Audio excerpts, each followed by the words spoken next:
Okay, welcome everyone to this week's episode of KUDEN Radio, the podcast for serious martial artists, ninjutsu practitioners, self-defense oriented individuals, and those who want to design the best life they can and have the skills necessary to protect that life from any jackwagon things they want to take it away from them. Anyway, all right, so just kind of getting things set up. This episode is actually based on a question that was sent in by one of my long distance students, Jeffrey Fletcher. So Jeffrey, thank you very much for the class. Actually, I should probably say the same thing I said in a class the other day. If you like the class, you are welcome. And if you don't, it's all Jeffrey's fault. Anyway, so what we're going to be taking a look at is using the Godai framework to increase, sustain, maintain, that kind of thing, levels of energy, vitality, those kind of things. And I'm going to share some lessons that I got from Hatsumi Sensei on the Ninjutsu side, Reverend Jikai on the Mikyo side, all that, right? And we're going to make sure that while I am not a doctor or a scientist in the credentialed way, we're going to end up throwing in some discussions about genetics and environmental factors, because I got those too along the way. All right. So all that and more as soon as we get started. So I'll see you when I get back. Question is this: how are self-defense and success-minded people like us, concerned citizens worried about protecting ourselves, our loved ones, and the things we care about from the monsters we know exist in the world? How do we train in a way that gives us the skills, knowledge, and understanding we need without becoming paranoid fighters or killers ourselves, and yet still allows us to be the hero protector the world needs us to be? That's the question, and this podcast will give you the answers. My name is Jeffrey Miller, and welcome to KUDEN Radio, real training for real people in a real world. Should probably turn on my camera. How about that? All right. For those of you who are live, bet you thought we were going to train in the dark like the ninja that we are. Anyway, all right. So like I said, for those of you tuning in late, or I'm going by Japanese time, right? Japanese have a saying, if you're early, then you're on time. If you're on time, then you're late. And if you're late, there's a whole shitstorm waiting for you. All right. So again, this episode is actually based on a question, or it was inspired by a question, something like that, by one of my guys who wanted some clarity, I guess, in a previous training. I don't know if it was a KUDEN or whatever. In passing, based on whatever the flow was, I kind of bumped into and referred to using the Godai and the different elements as a framework or a guide for increasing energy, vitality, health, those kind of things. So we're going to take a look at that, but he also wanted to know if I could discuss that also in light of like genetic predispositions and or environmental factors. And you're in luck, right? Because Hatsumi Sensei discussed those things as well, which is very fortuitous, and it's also funny, I think, right? I don't know if ironic is the right word. I don't know what it is, but the sheer number of people that want to train in this art and only want to do it for those of you audio only, I'm making air quotes again, right? I'm famous for these, right? Ninja air quotes. That only want to do it the classical way or the traditional way or whatever. And we've all had that discussion before. Excuse me. So if you've been with me for a while, you know that one of the words that makes me grind my molars is traditional, right? Because I'd like to know what era the person is talking about when they say that, because some of our traditions started with Takama Sensei. Okay, so and since he died in 1972, that tells you how fairly recent they are. But again, this is not just passing passing, I don't know, opinion or anything like that. It doesn't take that deep of a search or that much research to find out that even the word samurai, right, that comes from the root verb samurao, to serve.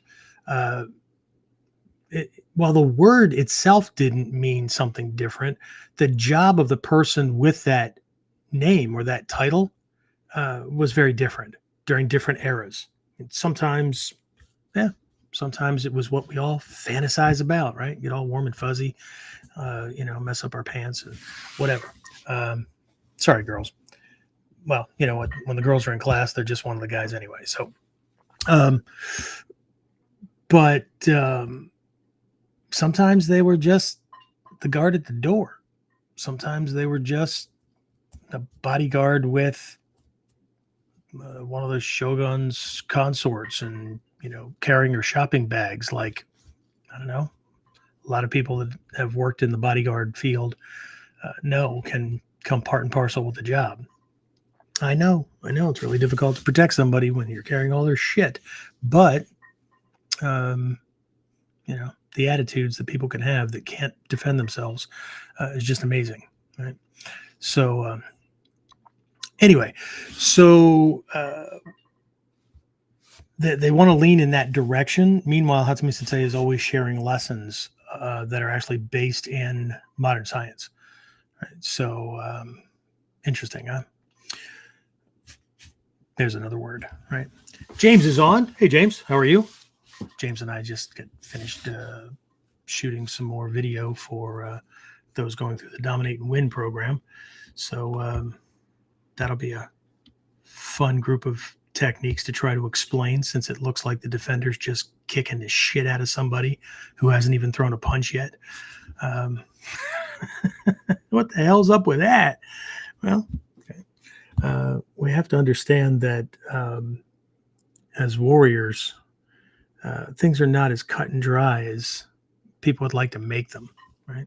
For instance, there are conditions or problems or attackers or a combination of the three where we know in our heart of hearts we cannot let them take the first shot. We cannot let them get into range with their limbs where they need them to be, because if they do, we're going to die, right? It's not going to go well, right? There are situations where the attack doesn't start with a punch, which again is one of those things that people tend to screw the pooch on. That's one of those phrases from my Army days. So any vets in the audience, bet that made you feel all warm and fuzzy and nostalgic and whatnot. But it doesn't start with the punch or the kick or the grab or the whatever, right? I know that that's where the description starts in the Densho, but what about him talking smack from across the room? What about him blocking your way so that you can't get out of the place? You don't want to have any problem here, so you just want to leave. Or what about him moving in, intimidating, menacingly, that kind of thing? Or he issued a threat a couple of days ago, driving by, right? And, if I catch you out, I'm going to kill you. Okay. We have to recognize that things are not as step-by-step and pretty as many would prefer them to be, because it's easier to learn things, memorize things, get ranked for things, and whatnot. But the reality is life is messy, right? Now, why the hell did I just talk about that when we're supposed to be talking about health and vitality? Other than, as one of my teachers used to say, if you screw this shit up, your family better look good in black. So you won't have to worry about health and vitality, right? But earlier, right, as I opened this up, I was discussing, or I mentioned that Jeffrey had asked if I could speak a little bit on genetic and environmental considerations given this traditional framework. Okay. And see, that's where things get, I'll use the term messy, but I don't mean for it to be that way. That's where the work is, right? See, ego wants just a checklist, right? Yep, got that. I don't need that. Don't worry about that, right? I don't like that. Don't want to do that, and then it'll justify all the reasons why you don't need to do that kind of training. But right, the reality, much to the chagrin of many people in today's world that would like to make all of history go away because they know better and they just want shit to work their way, much like a 3-year-old playing a board game. But the reality is that, right, we are walking, talking bundles of genetic code. Yes, of course, there's way more aspects than that, but at our core, every cell in our body is wired, right? And I know, right? We all went through, the old guys went through junior high school. The young guys went through middle school. Right? Junior high school sounds cooler. Anyway, and I've heard that there's still a couple of junior high schools around the world, which would be awesome.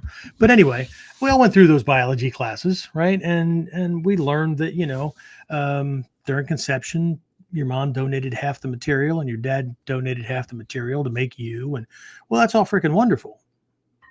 Who'd they get the material from? Oh, their mom and dad individually. And who'd they get it from? Right. So how far back you want to go? Okay. If we're speaking traditionally. So what does that mean? Well, we're going to talk about some of those as we go through each of these 5 elements. And actually, I'm going to add, I know if you got the emails or you saw the promotional slide that went out for this episode or whatever, I mentioned the Godai, right? 5 elements, 5 great elements. I'm going to add one. Okay. I'm going to add one, right? Because in Mikyo, we have the Rokudai as a base, not the Godai. We have the Rokudai as a base. So the 6 great elements, but then that's combined with the 10 levels of consciousness and a whole bunch of other stuff that nobody wants me to talk about right now. Because again, just like how does this stuff relate to genetics and environmental considerations and things like that? It's too much damn work, man. Just give me a checklist. Just, sell me the ebook for, don't even sell it to me for $37. If you could just give it to me for free, that'd be great because, I'll work harder than everybody else. And that's typically not true, right? That's if somebody gives something a once over, the psychology proven, thank you very much. And it has certainly bared out in our dojo and online stuff. James, James in the wings, he's just nodding and stuff. You'd agree with this as well, that those who pay the least or nothing, right, quit sooner, don't work as hard, and complain more than those who are at upper tier programs, right? And I don't want to hear any bullshit about, well, some of us can't afford. I get it, right? I was one of those. Some of us can't afford it, right? But I'm not going through that. Okay. The reality is the number of people that do what they say they're going to do if I just give them everything, or I make it just super easy, or I just understand their situation. I do. Okay? But I'm supposed to be motivating people and giving them the tools to get to a better position. That's the stuff I give away for free. I mean, shit. KUDEN is what, hour and a half to sometimes over 2 hours, right? Every freaking Monday. Even on most holidays, we've done them, right? So unless I'm out of the country, right, we still have them every Wednesday, right? Whiteboard Wednesday, 40 minutes to an hour and 10, hour and 15 minutes, right? Plus all the teleseminars and all kinds of other crap that I've got out there. I'm back on an article writing stint, so brace yourself for those, right? And they're all free, right? And if you want free techniques from me, well, I don't know why. because everybody prefers to go to YouTube anyway, because, you know, why pay a teacher when you can just get it for free? Yeah, good question. Have at it. Anyway, right? And then also, let me just get something off the table here, just in case somebody has it in the back of their mind, or they actually verbally said it to themselves or yelled at the screen before they clicked off, right? What the hell? Some old fat bald guy have any business telling me about health and vitality and those kind of things? Well, experience, right? I think, James, didn't Hatsumi Sensei just address this not too long ago? Somebody asked him if, or made some kind of insinuation that there were no fat ninja in history and whatnot, right? Yeah, this shows up quite often. If you read the Shoninki, right, a ninja is supposed to only weigh, I think it's something like max 132 pounds. Of course, you're talking about somebody that averaged, when that was written, the average height was 4 feet 2 inches tall. So that was a lot of dense muscle, right? But what kind of ninja are we talking about? I mean, there are what, 10, a dozen different types of ninja listed in the Bansen Shukai, right? So the Shiniki is written for Geinin, right? A lot of the Bansen Shukai tactics for Geinin. Show me the text that are written for Chunin and Jonin, right? And besides that, who are you going to be most worried about? Who's going to be able to blend into most situations, right? The guy that's jacked that can barely fit into his clothes, right? Or the fat guy in the corner that everybody's laughing at and dismissing. I don't know. Check out our videos. You'll see.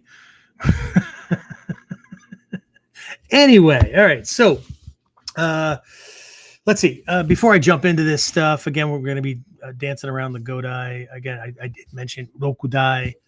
We'll discuss that as we get there.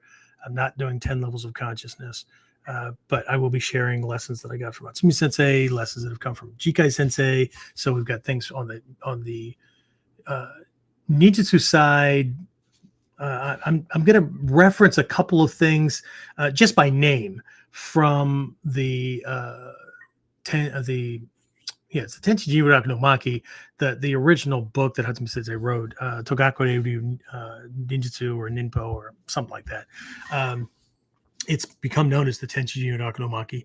So in the Book of Heaven, right, the first one, that's where there's a whole bunch of stuff on exercise and stretching and diet and whatnot. And I may make little references here or there, but if you're expecting me to just pull that stuff out and put, and teach from that perspective, no, I'll make reference, but it's not going to happen. Okay. Because part of Ninpo is also adapting with the times. Okay. One of my teachers said a long time ago, one of the most ninja-like things. Now, this is him speaking, so I'm speaking third person. One of the most ninja-like things that I can do, and then it was the 20th century, now it's 21st century, but one of the most ninja-like things I can do is not walk around in hakama and tabi and only train with traditional weapons and only do things like they did in 13th or 16th century Japan or whatever. Okay. Because that's one of the things that makes ninja, which itself is a fairly contemporary word. Okay. Our quote unquote ninja forefathers or ancestors did not call themselves ninja, right? Shinobi no mono. Okay. Very different. And there are also a whole bunch of other names, right? Kusha, Khan, all kinds of names. So anyway, but it wasn't just a counterculture because we believed in different things, right? From the samurai or from that conventional approach. Okay? It was the lean toward technology or anything that could improve one's quality of life, ability to produce success, and get things done with the least amount of wear and tear, including self-protection. So it's not what most people think. Okay. So anyway, the plan is to go through the Godai. We'll toss in the Rokudai. Rokudai is just the again, sixth element. We'll cover that. But I'll be making references as I go through them. Okay. And of course, we'll break for questions on a regular basis. So anyway, but before we do that, James, who do we have? I see numbers going up. I see numbers going down. We'll just write it off. How about that? The bitches have glitches. Or the glitches. Never mind. Anyway. Looks like Terrence, Dave Fletch. Terrence. Oh, my God. Oh, sorry. I just saw him last week in class. So, who else? Terrence who? No, not Terrence who. Oh, Dave Fletch. Oh, yeah. Jeffrey. Dave just jumped on a regular program. Welcome aboard. Jared. Trinity. Victor. Wow. All the ninja came out of the woodwork and the cracks in the wall. And one was tired. Max signed in and said, "Sleep is the secret. It's 1 a.m. in the UK." Good night. Yeah. No, I get it, man. That's why these things are recorded. And I picked a time that would, generally speaking, work for most people across the Americas, right? Based on time zone and whatnot. And I get it. It's impossible to hit everybody. So I appreciate anybody that jumps on. I've got folks in Israel. I've got folks in Australia. I've got folks. I had some folks in Turks and Caicos, believe it or not. Nice place. I could consider retiring there. You find me a nice Caribbean island, but it's hot. Yeah, but there's also a ocean breeze on a regular basis.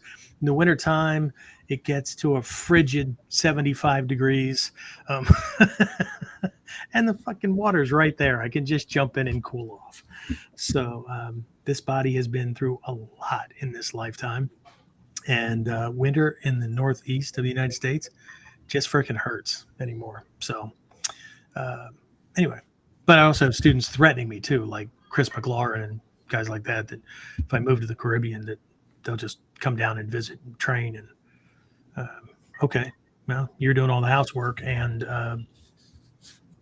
training would be triple what it normally is, because got to buy me some boat drinks. And anyway, so cool. I'm glad that everybody's on. I'm just grateful for everyone, because otherwise James and I'd be talking to, I don't know, the cyber ninja every week.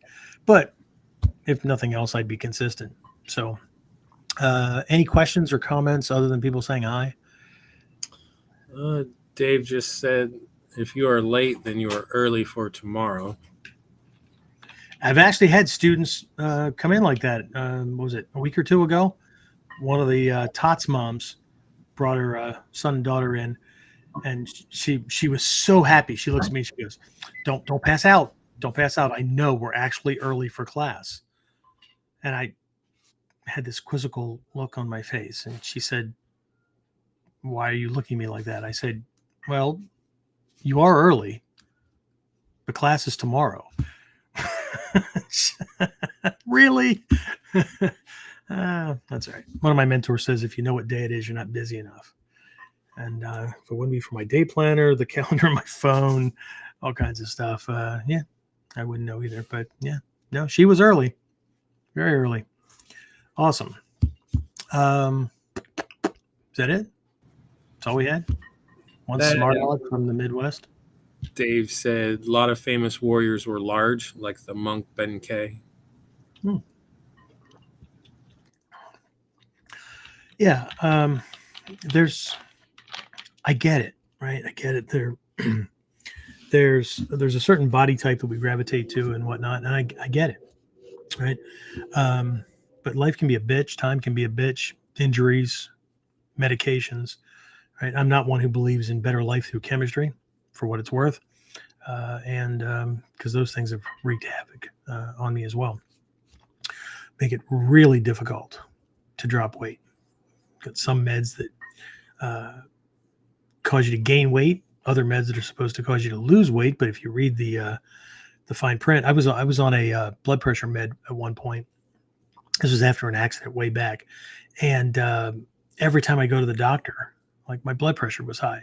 Did you take your meds? Yeah, every day, right? I understand it. Well, I finally took it upon myself to read the documentation from beginning to end. Small print, those little freaking things they put in the pack. Apparently, for a small percentage of the population, one of the side effects is elevated blood pressure. It's supposed to bring the blood pressure down. Guess it was in that percentile until they finally changed things, right? Which will screw you up, right? So, anyway, is what it is. All right. I just think that, however you're built and whatnot, you do the best you can with what you have, and that's what you have, right? I mean, not in a fatalist kind of way, right? Way too many people waiting to lose weight before they start. They're waiting for a best time before they start, or get back restarted, whatever. And I'm this whole getting back to things. I think I just wrote an article on that was on the blog, right? You can't get back to things, so stop trying. Right? You can start from where you are, because you're not the 20-something or whatever you were when that you're reminiscing about, and you won't be training the same way. Right? Your experience is different. Everything is different. Okay. I just think that people are having a hard time. It's that cognitive dissonance where they remember what they used to be able to do and how training felt and all that when they were younger, but they're facing aches and pains and arthritis and all kinds of things, and they can't reconcile the two. Well, you do what ego always does. You drop the thing that is the worst enemy. Not worst, and since you can't drop the pain and that kind of stuff, or the injuries or the scar tissue or whatever, that I'm carrying around, since you can't drop those, then you're going to have to drop the fantasy that you can still train like you're 20-something. Hatsumi Sensei's always said that, right? If you're in your 20s, train like you're in your 20s. If you're in your 30s, train like you're in your 30s. If you're in your 80s, train like you're in your 80s. That doesn't mean act like every 80-year-old. It just means you're going to have to consider those things. One of my oldest students now, I actually interviewed him on the last episode, Fred Strickland, right? The retired psychiatrist. I guess he was a doctor in other fields too, but he's well into his 70s. So what is he, 70, somewhere between 74 and 76, I think. And Fred, I apologize if I pushed a couple extra years on you, but I don't think so. He'll send me an email, right? As much as I want to be in class and whatnot, my body's telling me that I probably need to take a day off. Fantastic, right? But he's also one of the most consistent students. It's like Richard Snyder. Richard's battling major medical issues. His eyes are at a point, and Richard's what, 80, 81 maybe? I don't know. He's came to me when he was 45, and that was in 1989 or 90. So do the math, right? But he's in a condition now where his schedule will start to change again because it's getting darker earlier, right? Summertime, he can come to the evening classes that he normally comes to, but starting this time of year, moving into winter and whatnot, he'll come to Saturday morning class because of his eyes. He can't, even with corrective lenses, he can't see that great at night for driving. It's not safe, but he's still consistent, 1 to 2 days a week. And, so I don't know, the more I look at these old guys, the less excuses I accept from people that are more able-bodied. Anyway, so anything else jump in there while I was rambling before we jump into this framework? No, that looks like it was it. Awesome. Okay. Not awesome. I mean, I'll answer questions and chat with people, but that just means we're postponing things. So anyway, all right. So let's jump into this, right? So historically, I mean, within the Tenshi Jinyodaku no Maki, and again, in these things, we have to remember that before there was the Bujinkan, and I don't remember exactly when this occurred, like when Hatsumi Sensei actually set it up. I've got it in my notes somewhere, but it's back there. Okay. The Bujinkan was the name of Hatsumi Sensei's dojo, not an international organization. As a matter of fact, one of the videos I have that was put together by the Quest company that does all of Hatsumi Sensei's videos, it was Daikomyosai 1990. I was not there. I was fresh out of the Army trying to get a new business up and running and all that. But this was held in Japan, and I think they only worked on the Kyonopo. I say only, but there was lots that took place.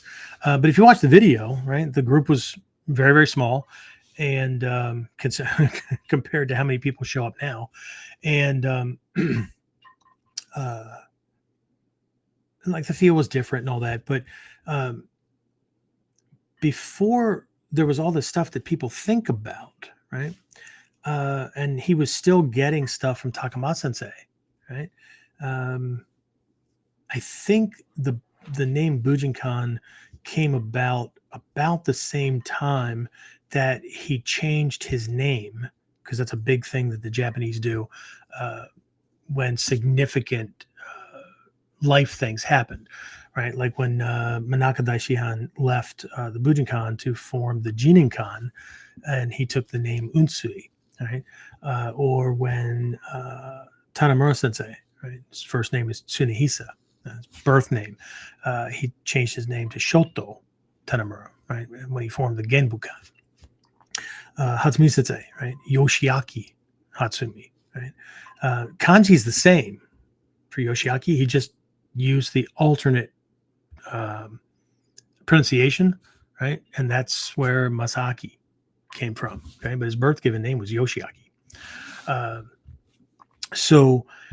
But when he was still getting things, and I don't know how far into after he had received the Soke titles and Soke ship or documents or whatever from Takamatsu,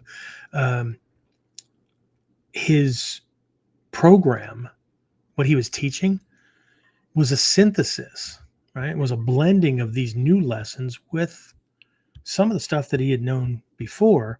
But again, people get all caught up in 9 lineages when, right, we've got Itoryu, Musashi Ryu, Maoriki, all kinds of schools in what we do. But his program was called Hatsumi-ha, right? Like Ryu-ha, right? Here's this syllabus, right? Hatsumi-ha. Because it was his best attempt at trying to organize this stuff and present it that he was getting from Takamatsu, right? And so, the Tenshi Jinyodaku no Maki concept comes from the Gyokoryu. The Kyonopo idea, concept, comes from the Gyoko school, right?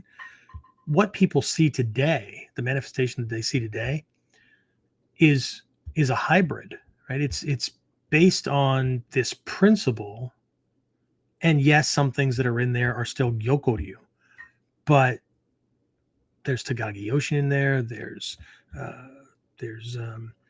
Kukishinden, that kind of stuff. There's a cross section of things, right? But again, people want to have these little arguments instead of just getting out and training. Okay. Now, the point that I'm trying to make here is that within this book, if you have access to it, great. If not, don't worry about it. I mean, if you find the right teacher or you dig enough and do enough research, you'll find this stuff. But again, it's a bringing together of things, right? Just like in these schools, merged, right, under a given soke at a certain period in time. James, remind me, that's the other thing we have to do when we do the next dojo beautification kind of thing here going into the fall, is I have that ginormous poster of the lineages as they came in from China and then split, right? And then all the way down to coming together under Takuma Sensei and then being passed to Hatsumi Sensei. And then like we'll have to have it updated to branch it back out again. But we need to get that up on the wall because that's showing students the power behind what we have. But that's not everything, right? That's just the stuff that Hatsumi Sensei had soke ship of. So, but again, there's this collectiveness kind of thing, right? So, some of that stuff that's in there is Togakure, right? Some of that stuff that's in there, you get the idea, right? The power comes in the synergy, in the synthesis of the stuff coming together, and people working things out to find the better way, right? I've talked in the past about was a historical point where the head of the Kukishinden got together with the head of the Tagagi Yoshiryu. And again, there were many points like this during time, and they shared lessons back and forth. They trained together, and at the end of it, the Kukishinden folks were like, "Holy shit, Tagagi Yoshin, you got your taijutsu way better, right? From now on, we're going to do this with more of those principles in it, right? Why would you not, right? I mean, why? Well, because that's not historically. Seriously, right? No. I know there's something better out there, so I'm going to do the crippled version because I'm, too egocentric to actually like lean into what works better. Anyway, the Tagagi Yoshin in turn did a holy shit. No, I wasn't there, so I'm paraphrasing or assuming. But what they said was the Kukishinden bow stuff, more powerful, way more effective. So from now on, we're going to integrate these certain things into Tagagi bow. So while we do have, again, under soke ship, while we do have 9 schools, and therefore every school would have had their little twist or variant, not necessarily on taijutsu itself, but the way they employed things, right? The tactics, the strategies, their little nuances.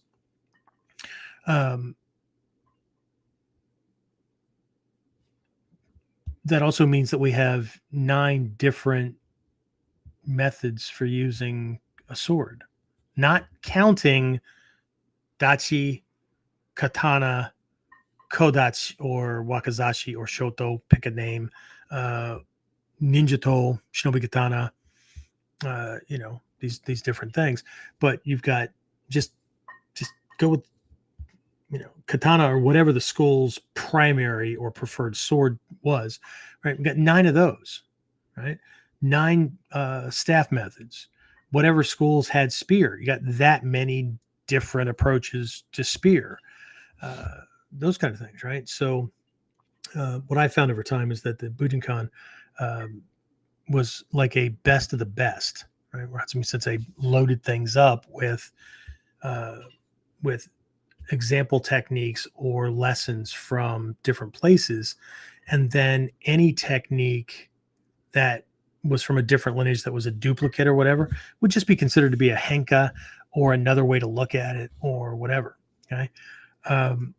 For instance, there's a Kotoryu Chuda no Makikata called Hida, Hida, Hida, okay?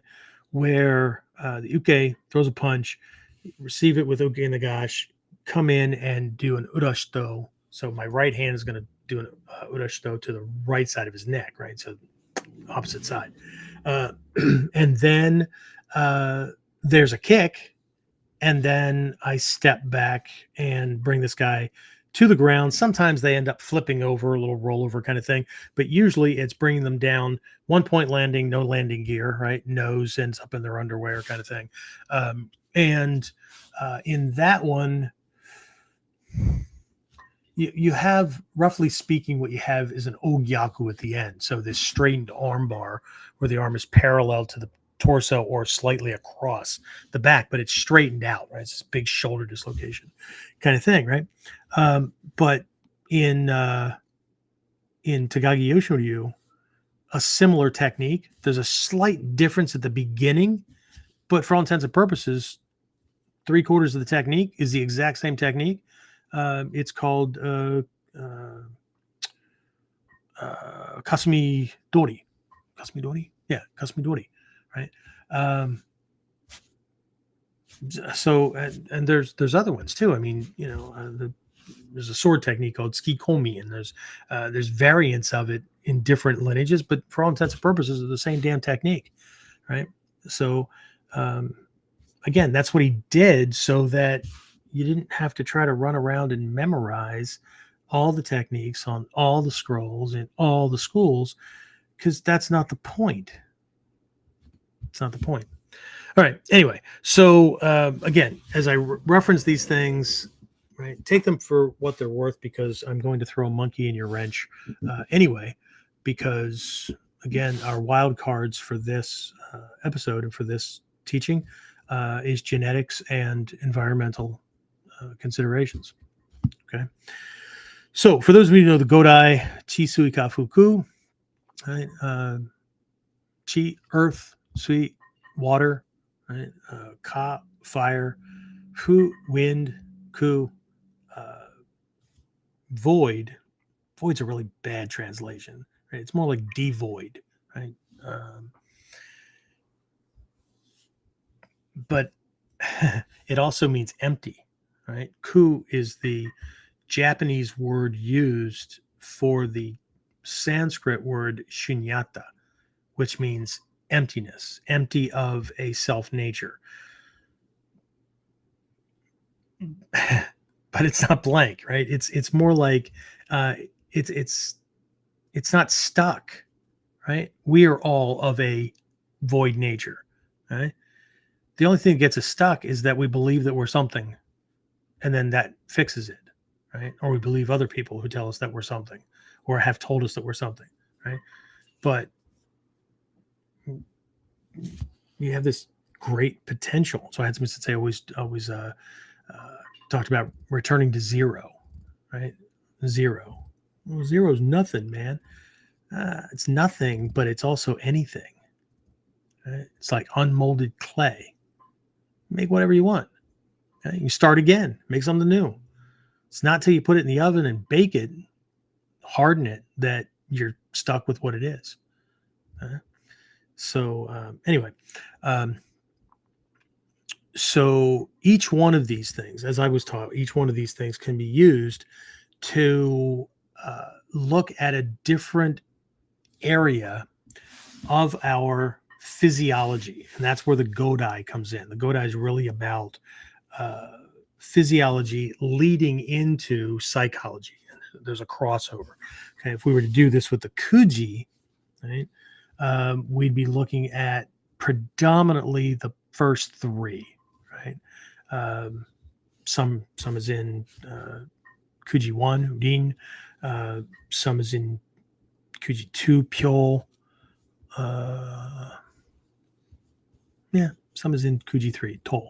Because the Kuji itself can be broken into 3 groups of 3, each kind of more or less aligned with physicality, the Taiden, mindset and psychology, KUDEN, and this stuff that it's really hard to, I mean, ultimately everything is mind, but it's really hard to pin that down as just a psychological kind of thing, right? So the Shinden, right? Energy, what modern science might call like ESP and those kind of things. Anyway, so I'm gonna do the Godai because it's just it's my go-to framework. I did mention the Rokudai. So the sixth element in Japanese is called Shita, Shita. In Sanskrit, it's the Japanese transliteration of the Sanskrit Chitta, Citta. The C is pronounced like a CH, Chitta, which means mind. Okay. So in this case, Ku, void, is actually a kind of a bridge between the two.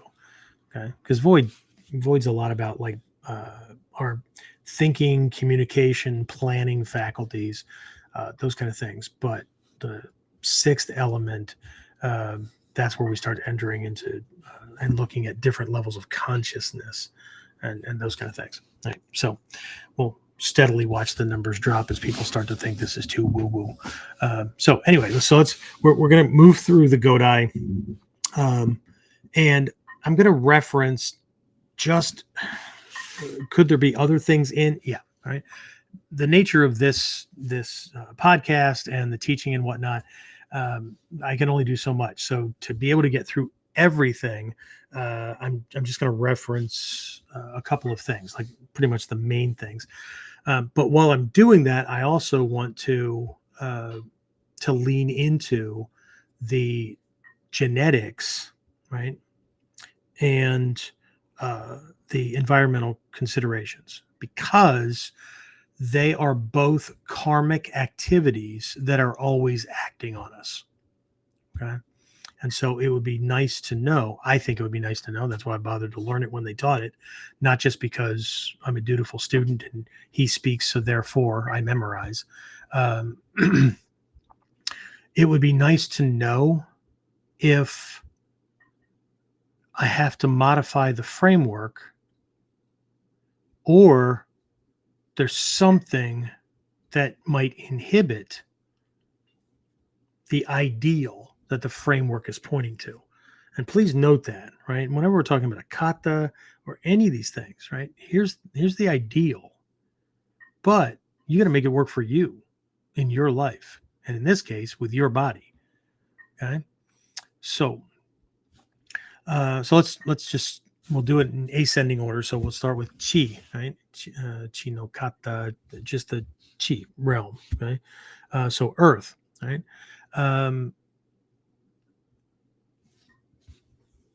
While a lot of people think about, and we could look at earth from, like, if we were breaking the body down into its constituent parts, we could use earth to reference the body itself, the bones, the tissues, the teeth, the hard parts of ourselves. And then water would represent the body fluids and you know, how they carry things around, nutrients in certain directions, oxygen, that kind of thing, and then waste materials in other directions. And fire would be the metabolism and the sparks, right? That are happening. The nervous network and the nervous system and stuff. Anyway, we could look at it that way, but in this instance, based on the way the principles work, Earth actually represents your diet, okay? The nutrients, right? Those base elements that we're bringing into our body, that the body needs to repair and build all those things that we were looking at. Okay, so this is vitamins, this is minerals, those kind of things, right? So while, again, I'm going to go back to that Tenshi Jinraku no Maki and the Book of 10, the Book of Heaven. There's some things in there about diet, which is great. Okay, but we have to remember that historically, that was for Japanese people, partly inherited from the Chinese. Okay, and the Japanese people have staples, right? I mean, they eat rice. Most of the world eats rice, but is it the staple? Okay, staple meaning the thing that's the go-to. It's with almost every meal and whatnot. What the hell does that have to do with anything? Well, according to Hatsumi Sensei, and again, I'm not a credentialed doctor or scientist, so This is based on my research. Okay. Over time, your genetics, your system adapts. Okay. And we're talking generations. We're not talking like, I like pasta, so therefore my body would just get really good at processing pasta. Maybe not. Okay? Over generations. So as things get passed down to you, and this is where I was going earlier with you getting material from mom and dad, right? Half and half, right? Unless you've got like one ear or a third eye or something like that, right? You got half and half. And then each of them got half and half from their individual mom and dad, and that kind of thing, right? So not only are you this, this product of all the karmic actions and whatnot, internally and externally, that's happened to you since birth, but you're wired, right, with certain things and certain propensities. And so one of the things that I remember Hatsumi Sensei talking about, this was like way back in like the maybe early to mid 80s, give or take, was like it became really fashionable for people that got involved in the art to lean into a Asian style diet, right?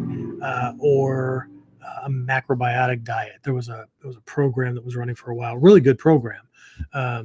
But again, you have to take things with a grain of salt, because even this guy pointed this stuff out. Michio Kushi, I think, was the guy that found this stuff. It was called Douyin.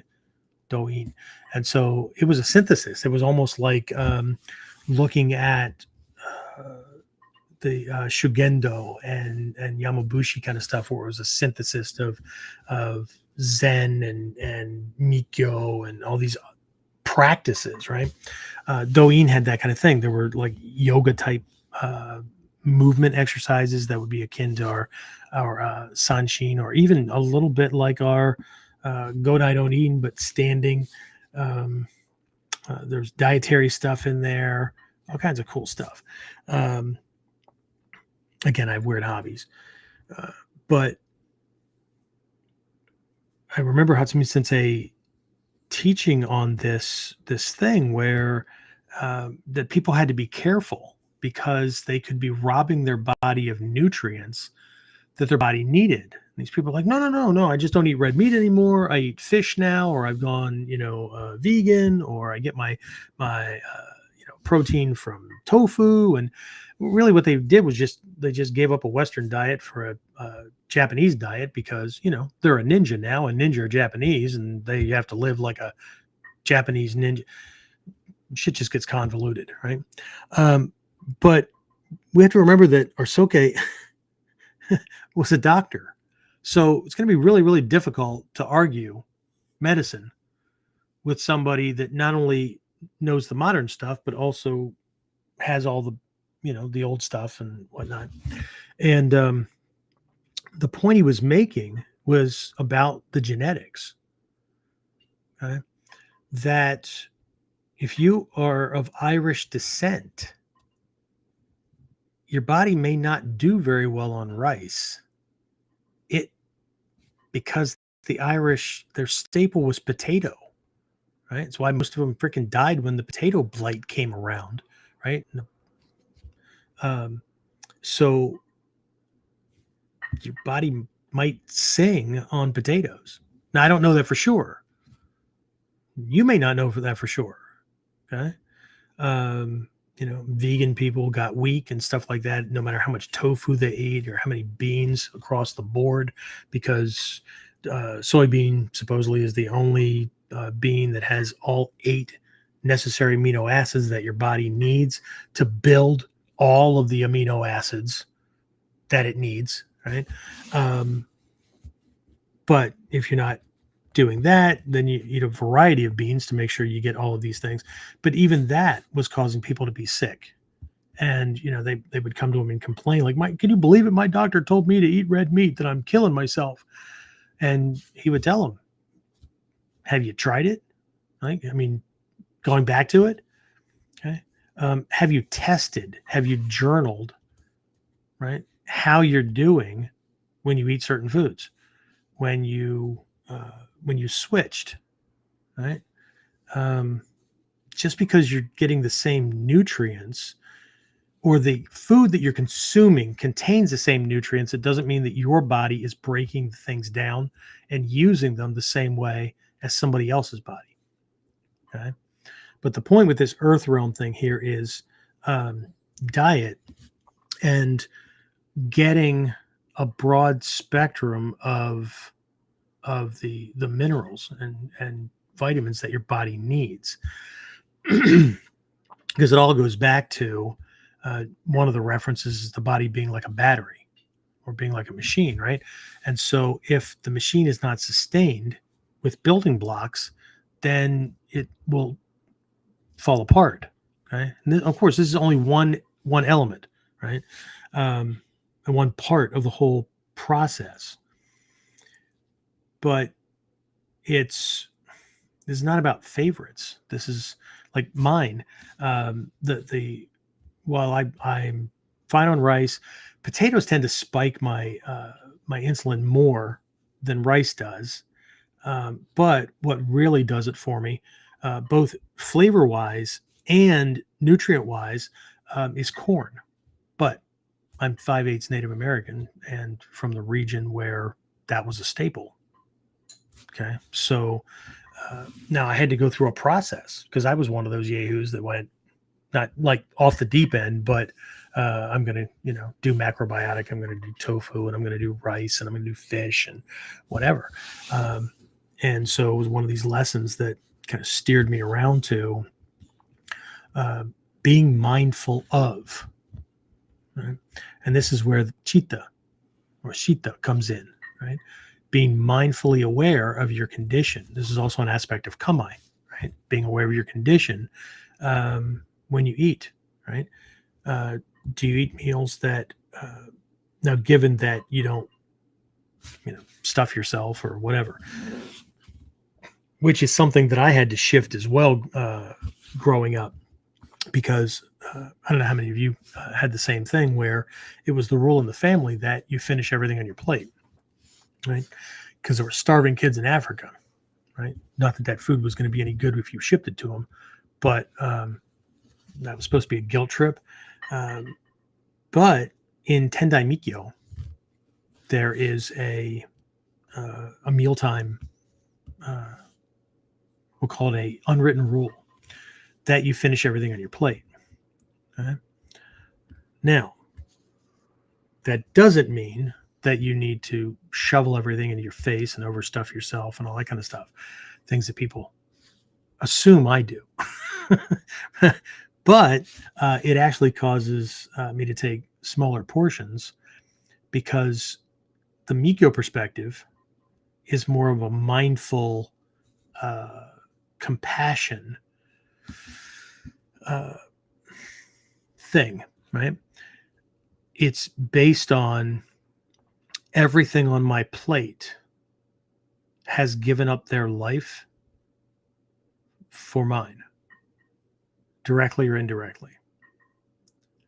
And so for me to waste food, for me to take more than I can eat, make more than I'll use, throw stuff in the trash, then I have disrespected that entity, right? Because ultimately, whether we're vegans or we're, carnivores, whatever we are, actually we're omnivores, which is why people can choose, right? If you weren't an omnivore, you couldn't switch diets without dying, right? That would mean something completely different. But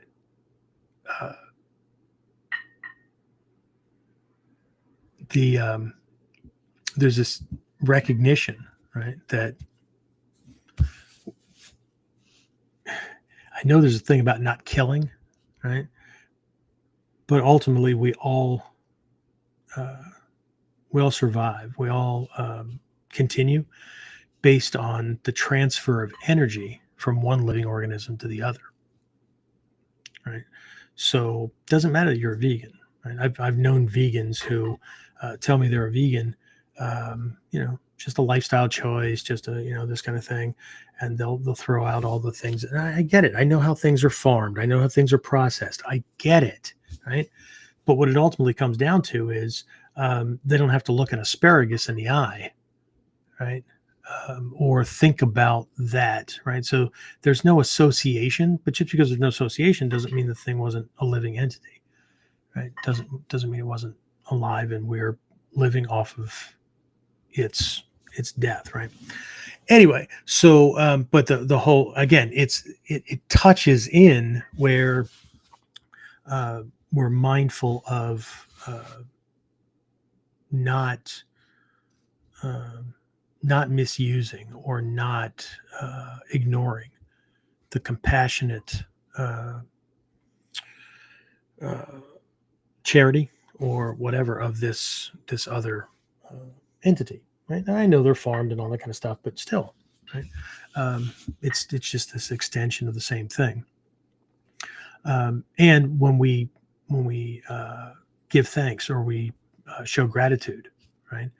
We know that when we ingest it, it will affect our body, right? Just like anything that we put on our skin, whether it's suntan lotion or any other kind of lotion or whatever, anything you put on your skin goes straight into your bloodstream. And then it gets carried to every organ you have. People don't tend to think about that because they're not ingesting it. But we get things in many different ways. Okay. So, but again, the earth element is in trying to figure out if you're gonna walk this path, right? It's in trying to figure out what. And when I say diet, I don't mean like the Mediterranean diet or I don't mean that, right? Your diet is what you eat on a regular basis. That's your food selection, right? So it's not a go on one to get off one, right? That's why people fail. So finding out what should be included in the diet, because when I eat it afterwards, I feel like I could run a marathon. Okay. Again, considering that I haven't overeaten, because if we stuff ourselves, the body has to send blood. And I know they have all this stuff about turkey and stuff. And it's not that it's not true, but the reason that most people feel sluggish after a meal, is because they gorge and then the body has to redirect blood that would normally go to the brain to the stomach so it can aid with digestion. Okay.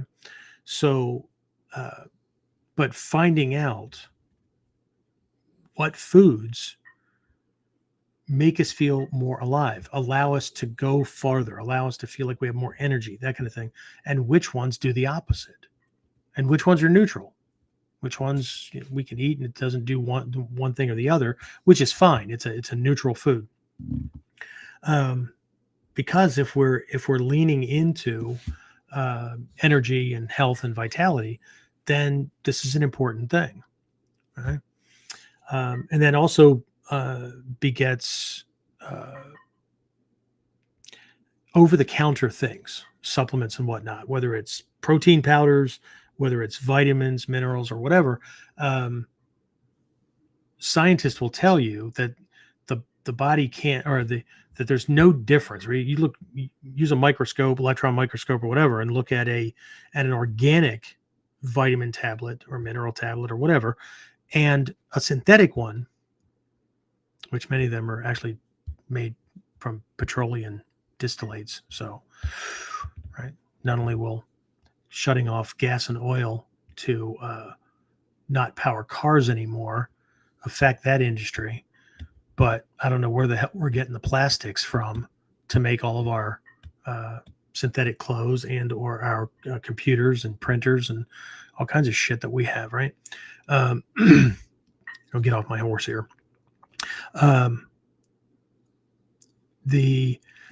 Excuse me.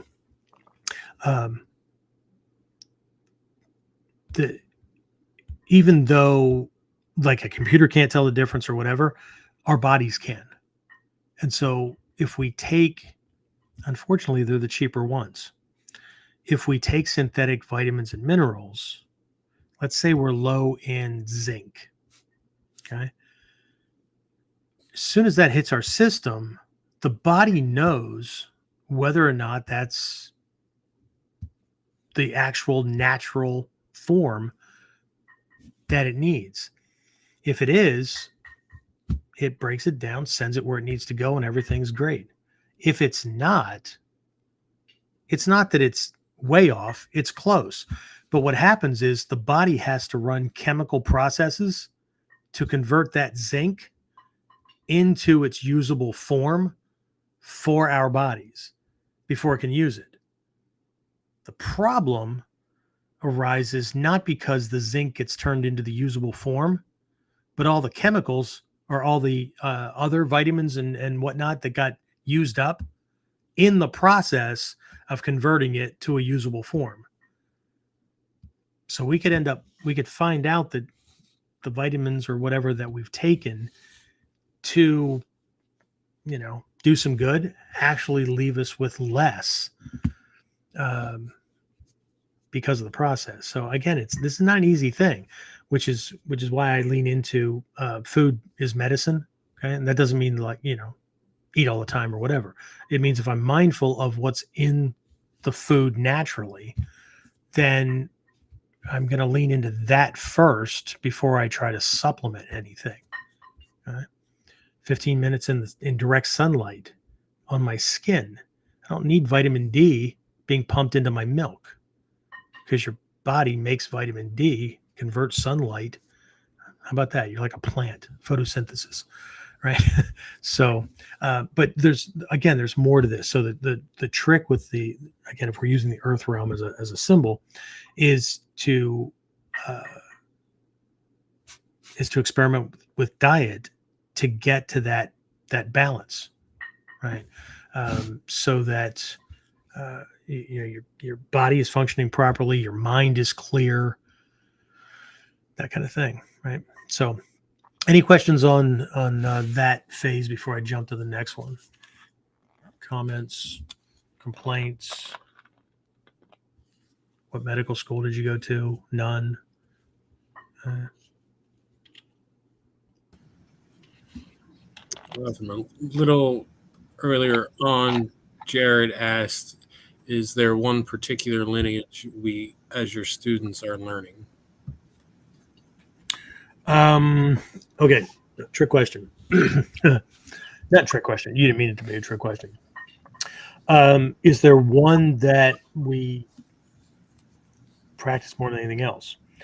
No. Everybody gets exposed to all of them, just at different levels. Okay? In the black belt levels, there are typically at every black belt level leading up to 5th Dan, there are 2 lineages that we lean into for the taijutsu, and then there's a primary lineage that the primary weapon comes from. Now we're about to revamp our curriculum again because a long time ago we moved weapons, except for seminars and things like that, up into the black belt levels, but we're going to shift these things back. But either way, it's still going to work that same way. Excuse me. So when I say trick question, within the Bujinkan, the Gyokko-ryu is seen as the hub for everything. Okay. It's actually the oldest lineage. Even though, say, if you were only counting, if you just went by what's in the books, well, it can't be the oldest. That's only like under Hatsumi Sensei, it was the 28th generation. Now, whoever has it now is the 29th generation, but the Gakure-ryu has 34, and now it's 35. You can't count it like that. Okay? Those numbers are based on the number of people that were Soke, that were given Soke-ship. Okay. Sometimes multiple people were given Soke-ship in the same era. Well, I thought there could only be one. I know. This is what happens when we only read, what we want to read, or we only want to gloss over things. Okay? There were certain if you look at when multiple people were given Soke-ship, there was usually like civil war or strife or whatever going on, and there was a hope that at least one survived, okay, through the whole mess. There's also a thing in Japanese culture. Takamatsu Sensei used to do this quite often, right? Where people were given soke ship who didn't even train. They were given soke ship because the Japanese culture is a culture of credibility, clout, who you know, those kind of things, right? So Takamatsu Sensei, to help a friend out, to get more social juice, so to speak, right, would make them soke of one of the lineages. Okay. So now they had this document that everybody else would look at. They didn't have to understand it. Didn't matter, right? They were in this warrior lineage. So now they had something they didn't have before. Now, was he afraid that they were going to go and bastardize that? No. Okay. So again, this kind of stuff really throws a monkey in people's wrenches because they want to believe that this stuff is all like pure and untainted and that kind of stuff. But you know what? People are involved. So get over it. Okay. If we can individually let our egos pick and choose shit because of what we want to believe, then you know what? A Soke can do whatever the hell they want too, because they're Soke. They're the head of the lineage, right? And so it's an expedient, right? It's helping a brother out or whatever. Okay. So just like other ones, there are stories about Zen masters, and some were martial artists as well, where they would do these Zen. A circle is one of the most common ones, but they would do this Zen painting. It's just another form of shodo where they would do a circle or whatever. And because of the precision, which someday I'm going to have to talk about, and you know what, maybe we'll have Christina Major on for one of these interviews, because I'd love to have a conversation with her about some shodo artwork that she got from Hatsumi Sensei during one of our trips. And she now practices that. She's like a fifth dan in this Japanese art form. And I think fifth dan, Nidan, fifth dan, I don't know. Anyway, it all bleeds together for me. So she'll correct me. But she showed her Japanese shodo master this artwork from Hatsumi Sensei. And he said the depth of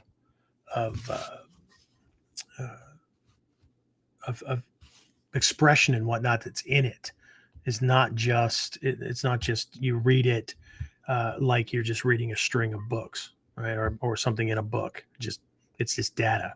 It's not that the pressure of the stroke and how it trails off and all that kind of stuff means a lot.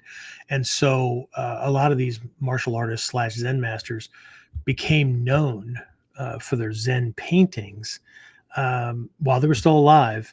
And their paintings were very, very, very valuable monetarily.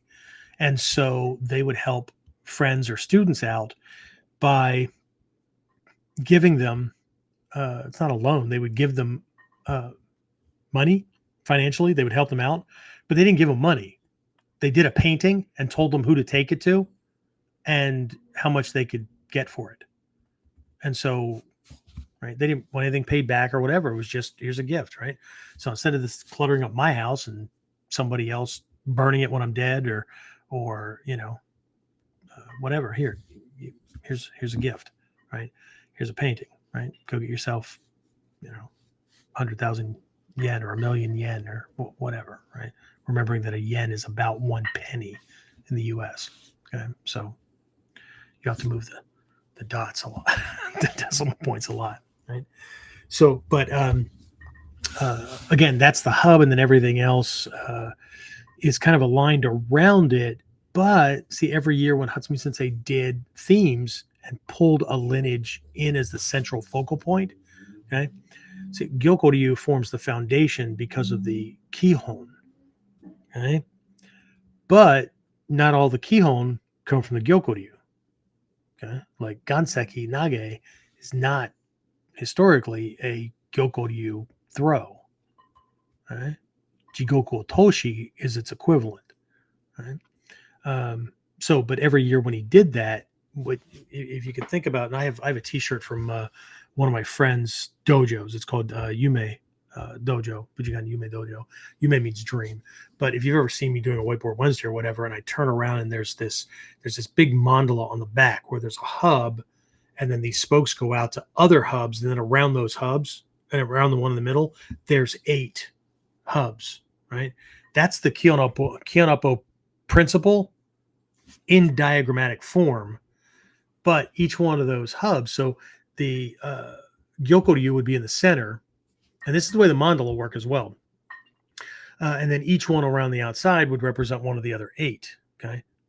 But you can pull any one from the outside into the center, and then the Gyokoryu would move back out as one of the options, and that would actually kind of realign things.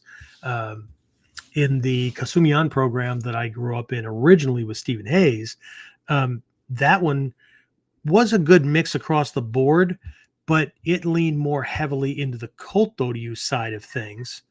And the reason for that was that Tanamura Sensei, Shoto Tanamura, who now has the Genbukan, Hatsumi Sensei's cousin, was actually Hei Sensei's first teacher in this art in Japan. If you read The Ninja and Their Secret Fighting Art, it's published by Tuttle. That's in story form about how he met these guys and trained and whatever, right? Well, the person that was along with Hatsumi Sensei when they had that first meeting was Tanamura Sensei. And he was given responsibility for training Hei-san. Yeah. So again, when I see everything keeps rolling back, right? And I have to get through this thing quickly so I can get onto these other things. But in the late 60s, early 70s, Hatsumi Sensei contracted a type of stomach intestinal cancer, and he thought he was going to die. So he gave Menkyo Kaiden to his senior students, but everyone only got one lineage. So if he died, nobody would have everything, that kind of thing. So he was nurturing it that way. And Tanamura Sensei happened to have Kotoryu. So his stuff leaned into that. And that's also my initiation into Mikyo. Not that Hei-san didn't find Reverend Jikai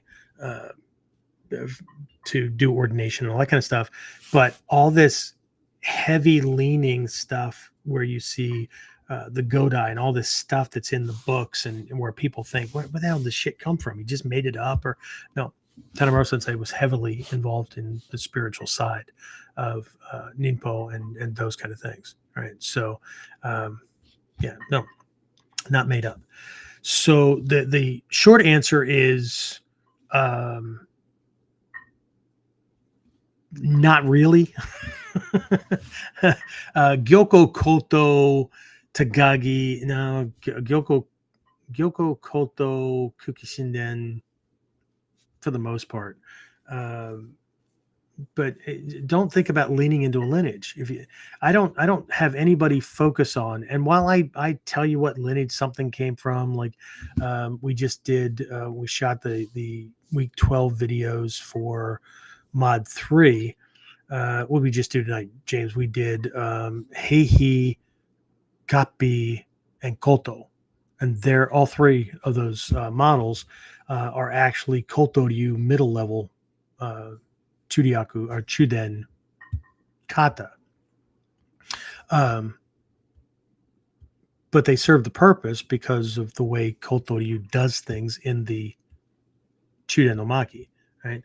Ultimately, it's my job to convey this stuff so you can get to a point where you can understand how Hatsumi Sensei or how the Soke do things.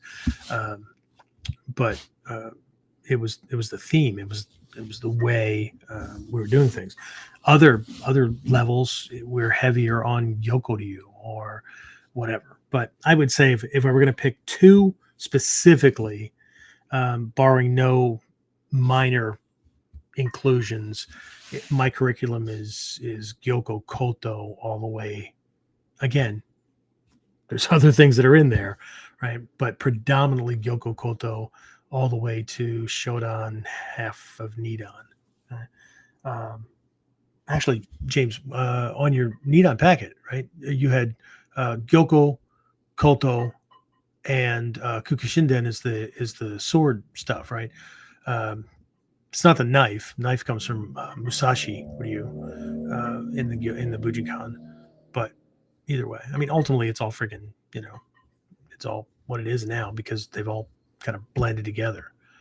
And as soon as they blended with Togakure school, then they all got ninjanized. So, right, you can do things traditionally if you want, but you just remove all the extra refinement and power that was created as the weapons or as the techniques were, I'm going to use the term elevated, right?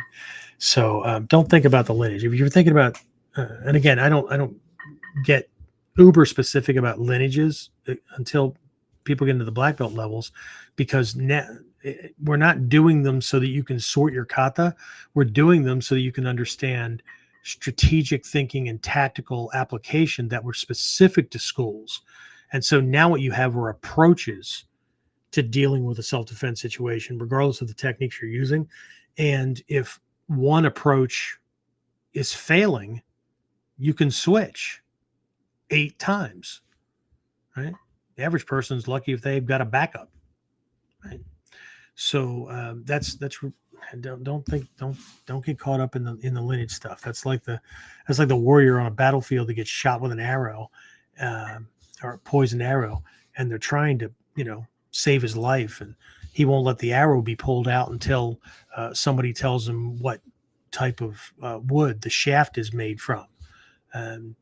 Or what bird the fletching came from, or what plant the poison came from. Of course, he's going to fucking die before they say they get the arrow out, right?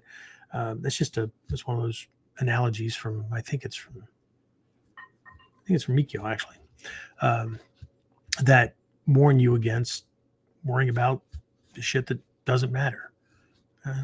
Will it matter ultimately? Yeah.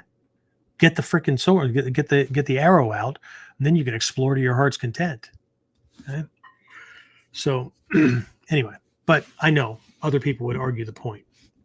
Not with me, because what do you have if one person's arguing and the other person isn't? You have a maniac who's arguing or yelling and screaming. Okay? So it's only an argument if both people are participating. Anyway, let's move on. If there are no other questions about Earth, then let's make a quick shift here to sweet water. Okay? So this is exactly that. It's water, but it's also other fluids, because ultimately most things are water based. Okay, and if they're not, then you have to look into things.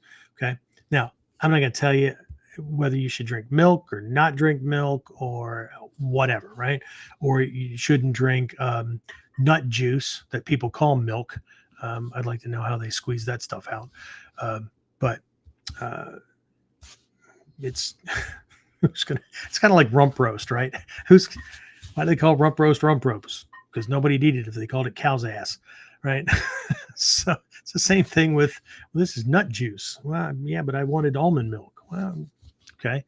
How much extra stuff they have to put in there so that you could have milk, right? Again, I'm not telling you to drink certain things, not drink certain things or whatever, but you have to also, this goes back to nutrients.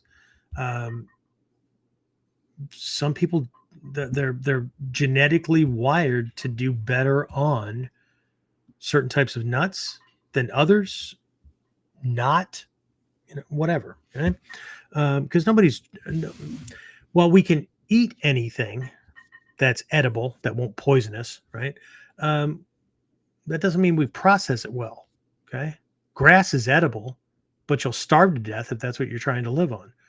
You have great fiber intake, you'll be shitting a breadbasket, but you're not getting any nutrients from it because we don't have the type of stomach that allows us to process it long enough to get anything out of it. So just because it's edible doesn't mean you can live off of it, right? So while there are things like teas and tinctures and those kind of things, ultimately it's water that's carrying nutrients, chemicals the body needs, that kind of stuff, right? So be careful. Water is water. Okay. There's lots of cautious kind of considerations out there, like the plastic that leaches chemicals into the water. Yeah, over time, and if sat in the sun and there's a chemical reaction that's occurring, it's kept in the dark. It's not that it doesn't happen; it just takes a much longer time. But here's the thing, right? Where are you getting your pure water from? Unless you got a solar still that's working, we're back to blind faith again. Because you're either getting your water in bottles or you're getting your water coming through pipes. What's the condition of the pipes, right? Iron, lead, whatever. Okay. So, we do the best we can with what we have, but the point goes to, at a very, very base level, that our body is 70% water, give or take. I hear 68 or 80, whatever. But your cells can only operate at peak performance if they have the nutrients in the quantities that they need, and they're not dehydrated. Okay, because if you're dehydrated, then you're dehydrated at a cellular level, right? Not just because your tongue is dry. My tongue is dry at the end of every goddamn day because I talk for a living, right? So, so it is what it is, right? But again, keeping things hydrated so that the battery can operate well. Okay, it is what it is, right? So again, I'm going to skip right through that one. Are there teas? Yeah, okay, of course, right? But again, you want to be careful with certain things that get put in, because you don't want to burn out your endocrine system, even water, right? Too much is just as bad as too little. So at what point do you become oversaturated, and then your body starts pulling energy away and losing chemicals minerals and vitamins and all that, because it's trying to process this stuff and get it out of the system, right? So again, figure it out, right? I think what's the general thing that science has figured out? I think it's like, if you were here's the gauge, right? If you had a sedentary job, that means you have a desk job, okay? And that's pretty much what you're doing. I mean, you can get up and go to the bathroom or whatever, but pretty much, you're sitting on your butt for 8 hours in a 70-degree room. Your body loses 8 ounces of water an hour through evaporation, through breathing, right? And whatever, off the skin, you go to the bathroom, all that kind of stuff. Okay. So if you're not putting at least that much back in, then you're backing up, right? Because digestion uses water, all this stuff, right?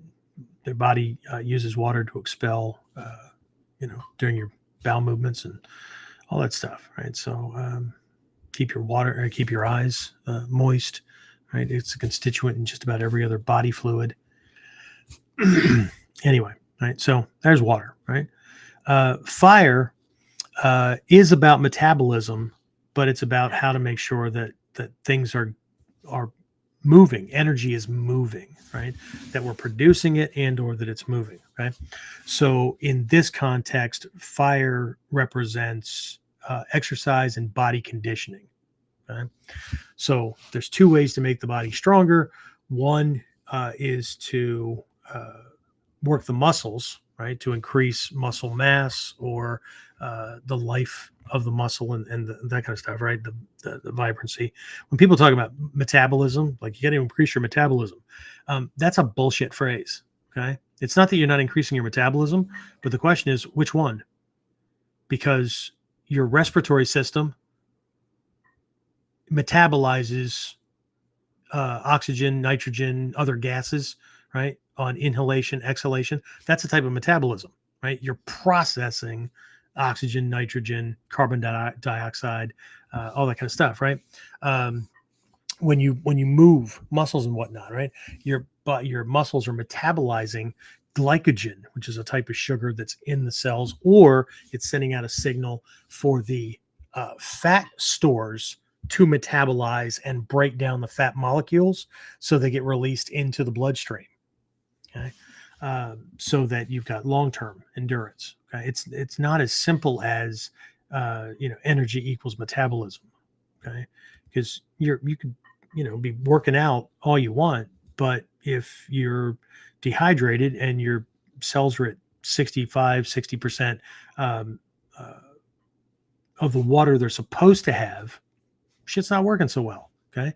Or if your diet sucks, or your diet's all wrapped around all these nutritional supplements, energy bars and protein shakes and all that kind of stuff. And that's out of whack. Okay. Protein's really, really important for like weight loss and whatnot. Right. But if the protein shake that I'm ingesting has more than 15 grams of carb, then I'm backing up. And most of the energy bars or meal replacement bars, supplement powders for shakes and all that kind of stuff have way more in the way of carbs and stuff than they should have. It actually neutralizes things out, right? Drives your glucose levels up. And when your insulin goes up, your body shoves all that shit into your fat cells. Okay. Same place it puts chemicals, pain relievers and whatnot that your body doesn't store very well, non-nutritive sweeteners like aspartame and stuff like that, right? It stores it in your fat cells, okay? Because it can't metabolize it, right? And besides that, you probably don't want to be ingesting that stuff anyway, because at 86 degrees, it turns into formaldehyde. And our bodies are what temperature? 98.6? Shit. It's probably not a good thing. But who am I to say, right? Which is why I get like, these other ones that they're plant-based, but they're like I'll use a brown cane sugar. I've got one here that we use. It's just a raw cane kind of thing. Isn't it amazing that 1 teaspoon of sugar, now this is cane, right? White sugar's pretty much the same. It's only 10 calories. Okay. Well, okay. If there's the equivalent of, let's say, 9 of these in a can of soft drink, right? That's 90 calories. Then why the hell is the calorie count on the soft drink way higher? Because they don't use this. They use high fructose corn syrup or liquefied sugar, which is way higher. It's pure. It's right. Your body doesn't have to metabolize it. It just gets sucked into things. Okay. So anyway, but water is important for flushing things out of the system. It's important for more than just feeding the cells. Okay. Fire, right? Again, drinking more water, right? When you're not used to it, right? People get pissy because they have to go pee a lot.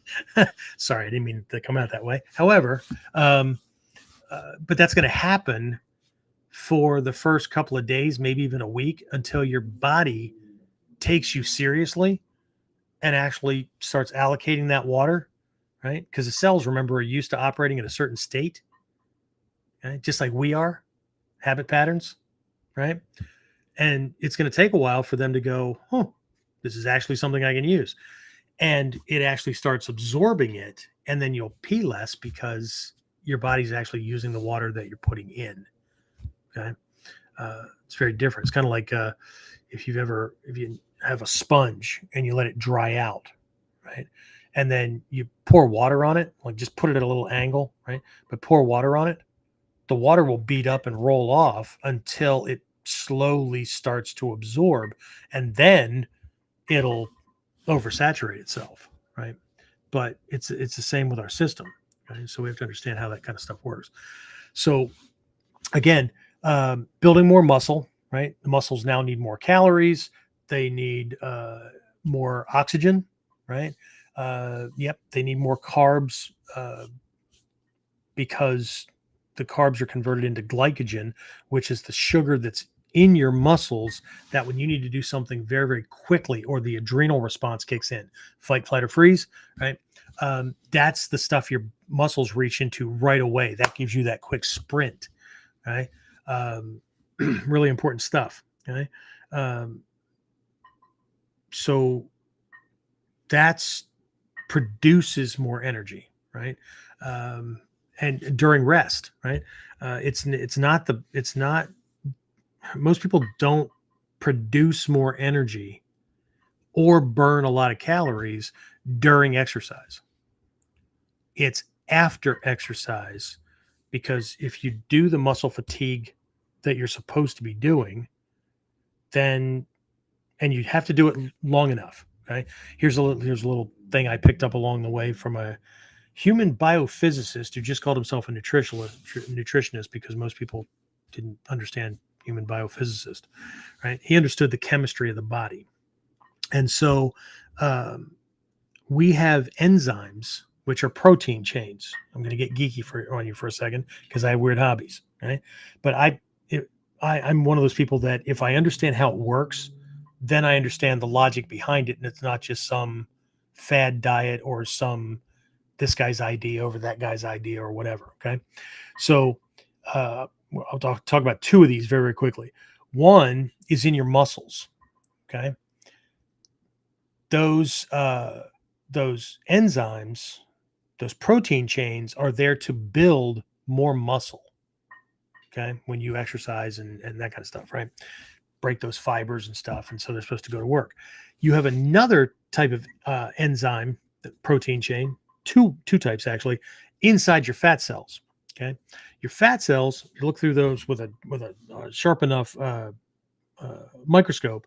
Your fat cells actually look like wiffle balls. If you know what a wiffle ball is, just this hollow plastic ball with holes in it. Okay.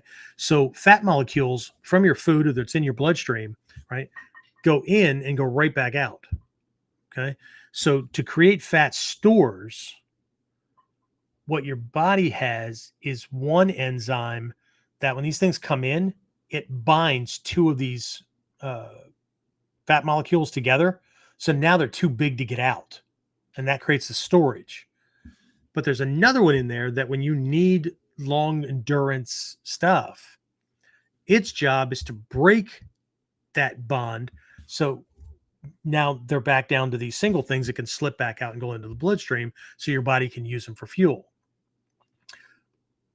Okay, what the hell's the point?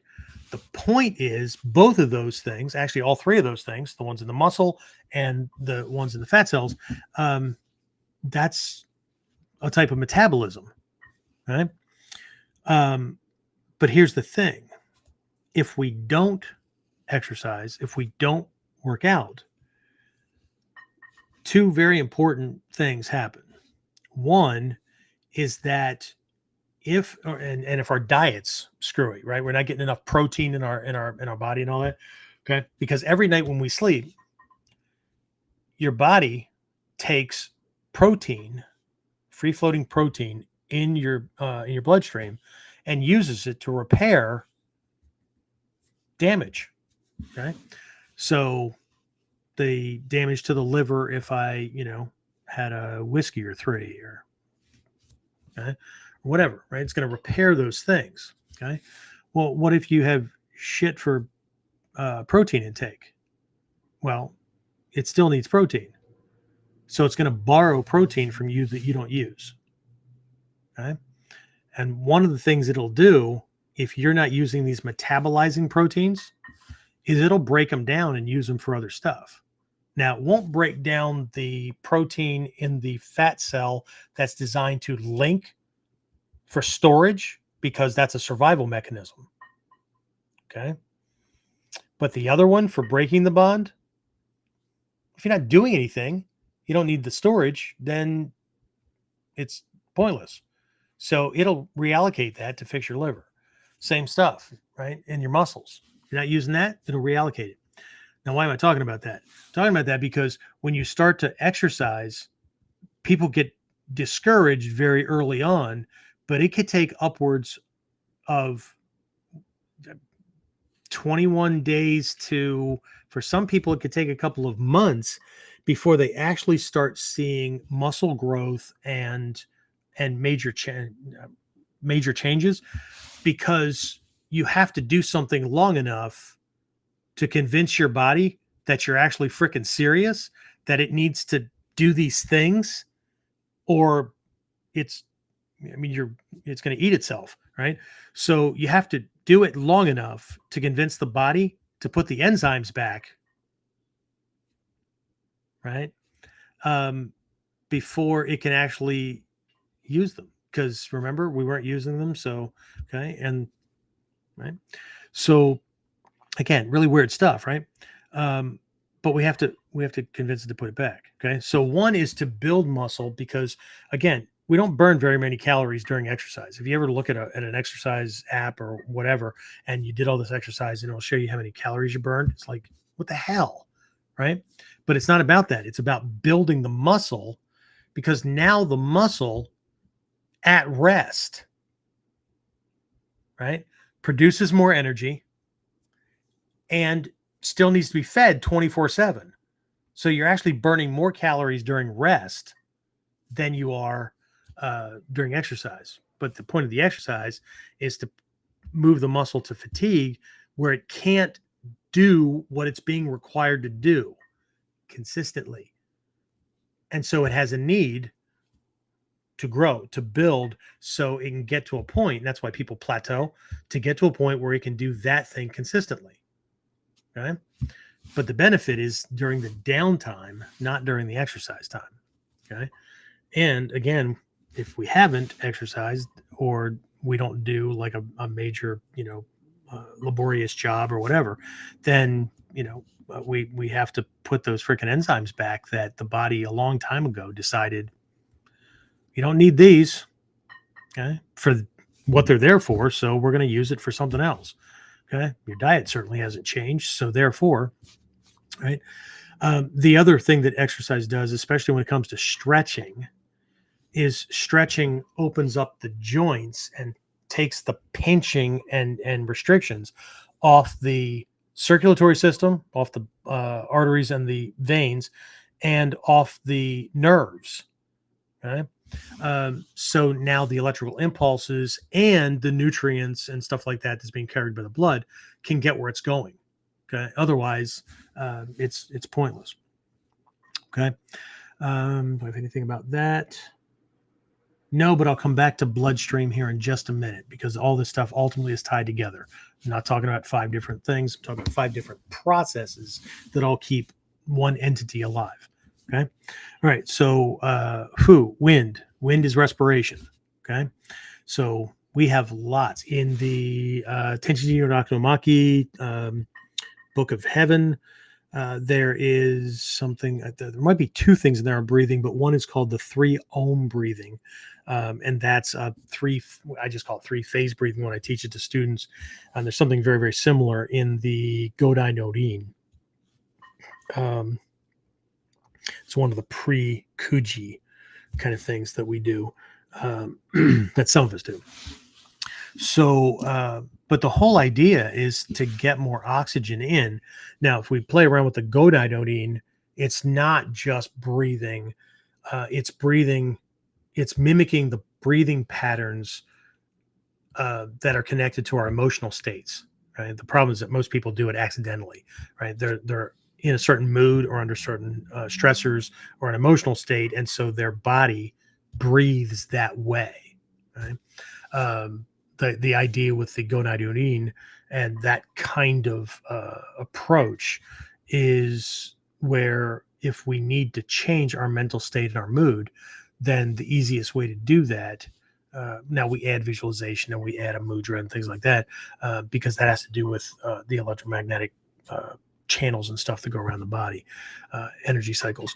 But the breathing, right, is the easiest way in, because you can control your breathing. Right. And so if you mimic the breathing of a certain mood pattern, you can actually change your mindset, your breathing backwards, right? You just do it more intentionally to get into the state you need. But what you're really doing is hypersaturating the body and the brain. Okay. And so here's that metabolism thing again, right? If I put more water in my body has to metabolize that water. If I breathe more and pull more oxygen and nitrogen in, right, consistently, my body has to ramp up because I have to process that oxygen, right? You ever heard of a type of exercise called aerobics? Yeah, it's designed to get you to breathe a lot, right? Aerobic means to process oxygen, right? So, again, we're getting in the gases that we need and expelling the waste gases that we need to get rid of, because otherwise they make our brain sluggish and all that, carbon dioxide and all that. Okay. I'm going to switch to an environmental thing here. Okay. I talked about that a little bit with water. Let's talk about it with wind. Okay. A concern that folks have, certainly students that or there were my peers coming up through the ranks and stuff, and we were discussing this stuff. They had it.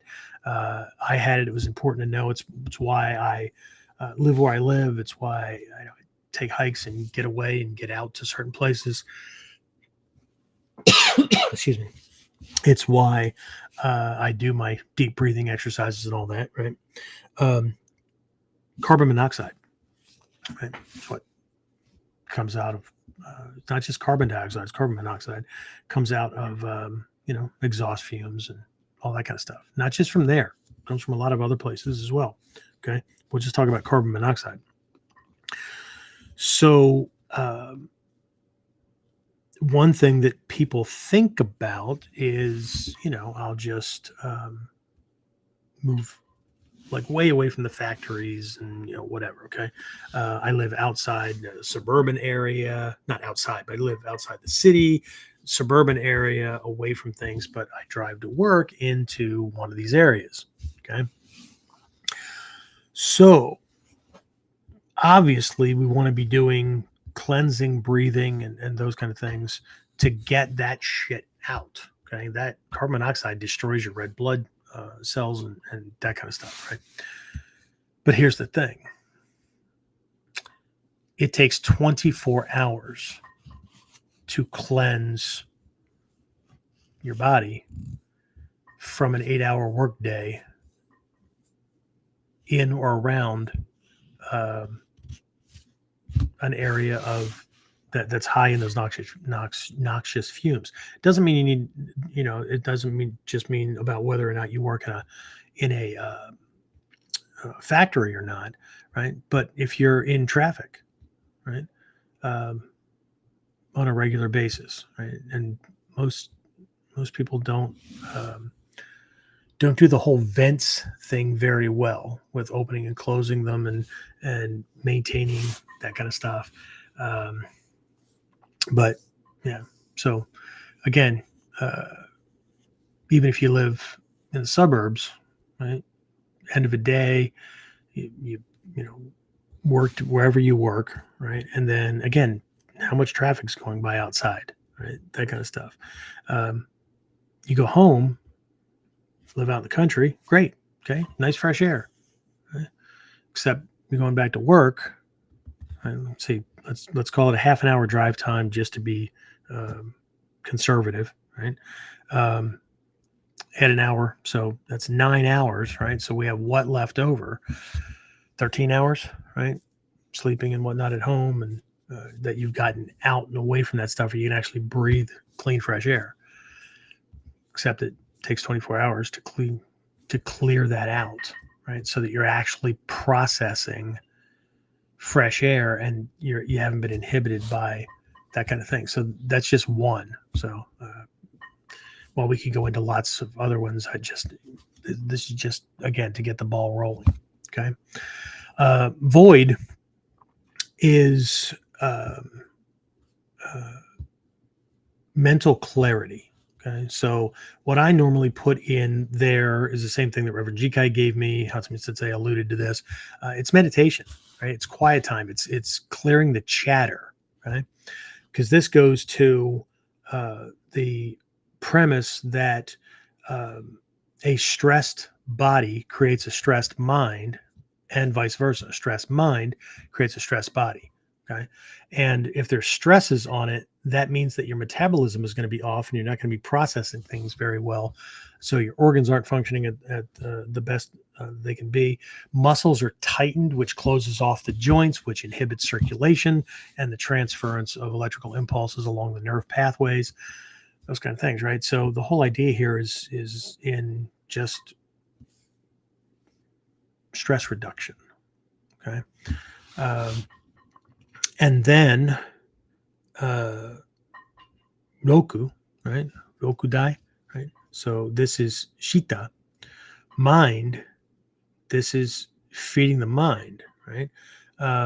Not remaining in a state of ignorance. This is one of the ways we can look at this. I think I just covered this with the Jusan Butsu students last week, right? Where it's represented by one of these characters.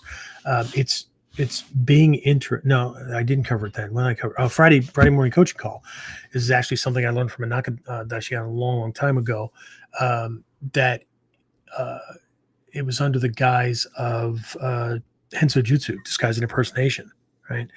That we're not just studying to do that training. We're not just studying disguises and those kind of things. We're actually watching people. We're watching different personality types interact and all that kind of stuff, right? So the idea here is that we become interested in many, many things, okay? Because it doesn't just fire the neural network, right, and keep you thinking and stuff like that. It causes more neurons and neural pathways to grow. Okay. So we're less susceptible to poisons and external things and all that will break those things, or the effects of age. Okay. There was a study I saw a long time ago about Alzheimer's, right? And there are these little holes that form, right? And those holes are breaks in the neural network. Okay. But the study was actually wrapped around this being a natural part of aging, right? And it's not that people, diet or genetic or hereditary things or whatever, they won't have more plaque buildup or whatever. Okay? But the question was, well, if that's true, then why doesn't everybody suffer from it, right? Why are these people that are like just, they're still computers, right? Way into their advanced ages, right? When science shows that somewhere around the age of 65, I'm coming up on that pretty quickly, the brain actually starts to shrink, and most people have to figure out how to do the same amount, same tasks and all that kind of stuff, or more with less processing power, right? It's not just the physical body that shrinks, the brain actually starts to shrink as well. Right? But that's not true for a lot of people. And so what they had to do was start looking into the kind of people that it didn't affect. And what they found was that people that read a lot, people that do puzzles, including, they could be watching TV, but they're trying to solve mysteries, those kind of things. People do arts and crafts, people that meditate and do more than just like quiet kind of stuff, but like visualization meditation or vipassana, which is insight-based meditation, where you're following thoughts and you're kind of, observing and assessing and those kind of things. Prayer, all that, right? Because that's all mind stuff. Right? What they found was that not only were these people uber active and stuff, right, and alert and everything was fine, right? It was like they had they blew the bell curve. When they autopsied brains of these people, they found that they had the same holes, but what they had was way more wiring, way more in the way of neural networks. So when a hole formed, the brain just rerouted the signal and it wasn't a big deal. But those who had the average, right, when a hole formed, there was no rerouting. Okay? And so, again, is that engineering or genetics? Is it environmental? I think it's us interacting with the environment to maintain and sustain. As far as genetics go, it's human biophysics, because kids, those neural networks grow really, really fast, right? Ever watch a kid grow and learn? Holy shit, right? It's not that ours don't, it just, as we age, they just grow slower, right? But that can be affected also by diet, water intake, right? Metabolism boosting effort, more oxygen and nitrogen saturating and coming in and doing things, and reducing the inhibitors that allow for clarity and those kind of things. And then engaging in mind, not mind numbing things, mind enhancing, mind. What the hell would you call it? Right? I don't sound like I'm doing anything mind at the moment because I'm stumbling over things. I'm trying to find the right word. Mind empowering, maybe, okay? That kind of thing, right? So, but it's a constant thing, right? I was told a long time ago that we have our Junin Taiso. A lot of you guys know them as the dragon exercises, right? The Ryutai, right? Dragon body kind of thing. That we have those to reduce the body's natural tendency. So everybody wants to lean back on natural. Be careful, right? Some of the natural things you need to understand so you don't let them do what the caveman's wired to do. Okay. Junin Taiso counters the body's natural tendency to come to rest. The less we do, the body will just adapt around that. Then we'll do less, and then we'll do less until finally we don't wake up. Okay. So, but all of these things, everything in the framework, right? Junin Taiso, as most people think about it, belongs in this context in the fire element, in that realm. But everything, right? Proper diet and nutrition, proper water intake, fluid intake, and passing. Obviously the exercise, stretching, that kind of thing. The respiration, stress reduction. Let's just call it centering and stress reduction for void. Okay? Emptying the mind. That'd be more literal. Okay. And then doing those things that stimulate mental activity. And I don't mean chatter. I mean the ability to observe and assess and think and be alive, right? Not just exist. There's a huge difference between somebody who is existing and somebody who is alive and living a vibrant, purposeful, energetic life. Right? It's very different. Right? I'll leave you with one more before I take questions. Reverend Jikai, he would often have these one-liners. Some he said he got from his teacher, Reverend Gion Haba, but we were talking about this one time that had to do with this life and living, right? And this is not about like retreating to, we're talking about Mikyo, not about retreating into, being a monk and not engaging with life and all that. It's actually the opposite, right? He said, far too often people either talk about or mention, or even if they won't say it out loud, they think or feel like they're stuck in a rut. And I said, oh, yeah, I know people like that. And he said, we all do. He said, Jeff, but there's, what the main difference between a rut and a grave is?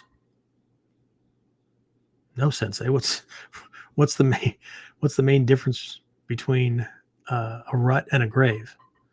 He just smiled a little bit and said, the dimensions. That's it. Some people are dead and too stupid to fall over, or don't know they're supposed to fall over. It's that zombie thing. Anyway, that's where I'm going to wrap this up. I don't know if Jeffrey's on or not. Hopefully that went into things much more in depth. That was a whole freaking, I would have done that during a whole freaking 2 or 3 hour workshop or morning session for a camp. So you're welcome.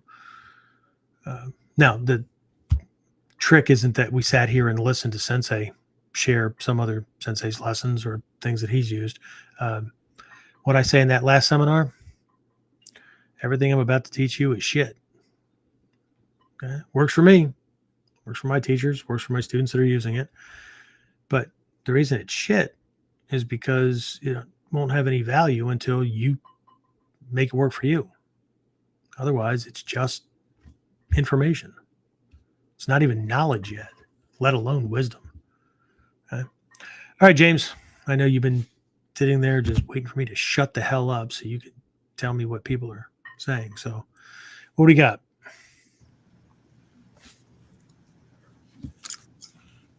Jeffrey just said that was very thought-provoking, so thank you ever so much. Well, hopefully I hit what you were looking for, because again, not sure how far or how deep you want the rabbit hole to go, but that was just a surface scratch. But I think that'll keep people busy for a while if they actually apply it, and it'll make a huge difference. Huge difference. And Dave said, good stuff, nutrition for the mind and body. There you go. See, showing up every Monday for KUDEN, every Wednesday for Whiteboard Wednesday, or at least catching up on the recordings. Reading Hatsumi Sensei's books. You don't have to read mine, but whatever. But increasing your knowledge, that kind of stuff, keeping your brain active, that's all. Yeah, brain food, absolutely. Good call. Right? And when you're solving puzzles, whether you're trying to solve a whodunit or you're literally doing some kind of a puzzle thing or whatever, right? That's all exercise for the mind, right? Unless your brain can do a push-up, this is it. It's all good stuff. Yeah. But we have to break out of reading the same stuff, thinking about things the same way. Right? That's why the term Buddha means one who is awake. Right? They're paying attention. They're not just scanning life, and they're not like a stone skipping across the water, just bumping into things. Right? It's more like a submarine surrounded by the water. Right? What else? Is that it? That was it. Wow, you the man. All right. Done your job. All right, guys. Don't forget, November 8th through the 10th. What are we doing? Oh, yeah, fall camp. Okay, fall camp. Mind, body, spirit integration. Maybe this will come up again. I don't know. But I do know that one of my guys is doing a breakout session on codes and ciphers. Christina's doing one on integrating this stuff into life mastery, life experience. I don't have an exact write-up for it. I'm sure that Shiroshi Whistler will be doing something on kinesthetics and body work or something like that. Again, he ties that into many different things. I don't know. I need to reach out. Victor, are you coming to camp? Because if you're coming to camp, I have a breakout session slot available. Wink, wink, nudge, nudge, headbutt you in the face. Let's see. That's all I can remember at the moment. But yeah, so it's all good. Questions, comments, anything? No? Trinity just said this is giving me more to think about and dive into for my breakout sessions for camp. Nothing. Oh yeah.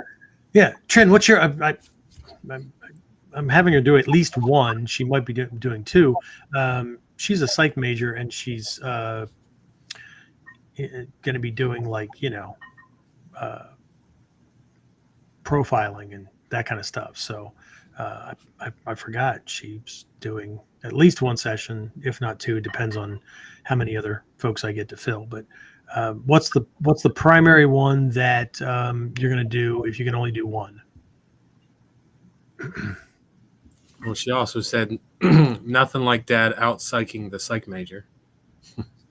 Nothing like Dad out psyching the psych major. I'm sorry. I have weird hobbies.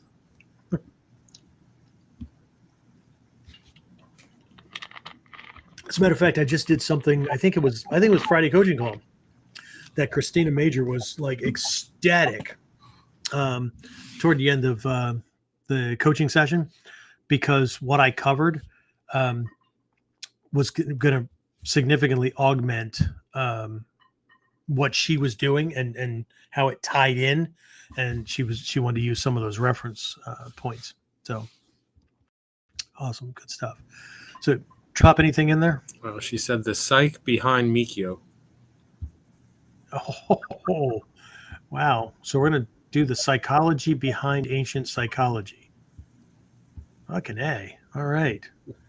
More of that backwards, inside out, ninja double talk BS that people keep accusing us for online.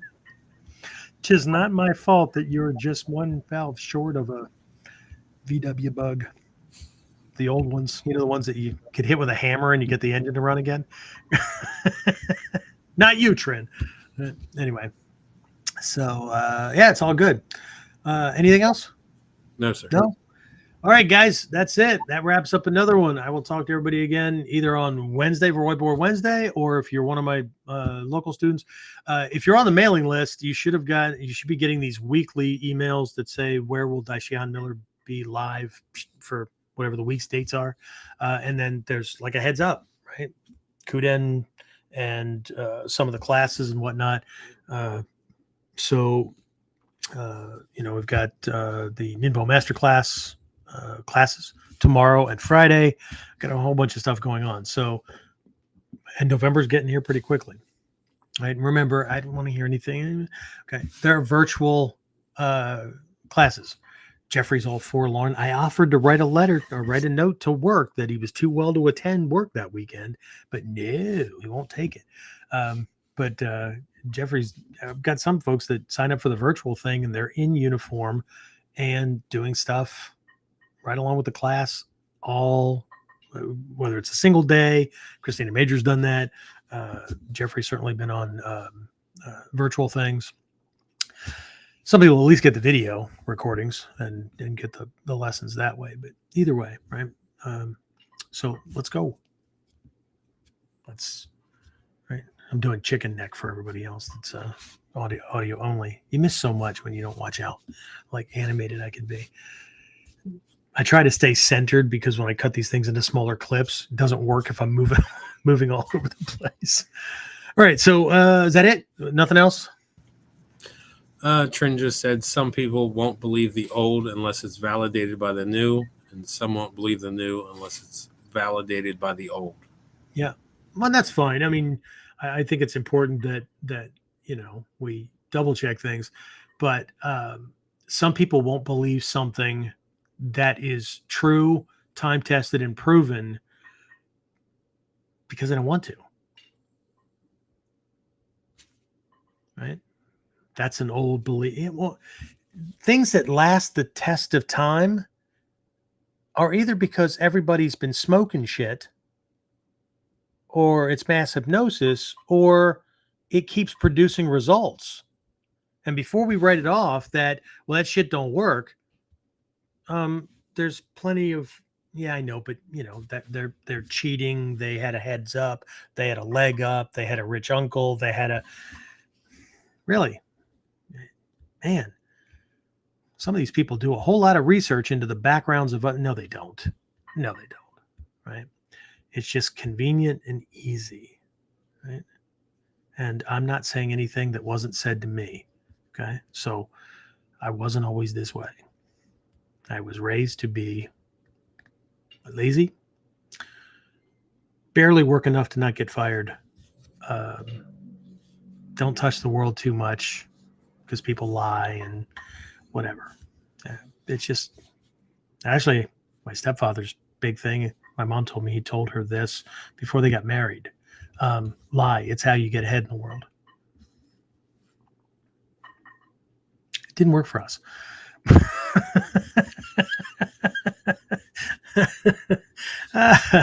Wow. Anyway, all right. So as long as your shit's working, the question is it working to the degree that you want it to be working? If not, it's not the world. It's not the universe. Are there pockets of assholes? Yeah, of course.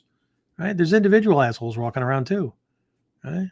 But see, it's the nature of ego to generalize that which we don't want.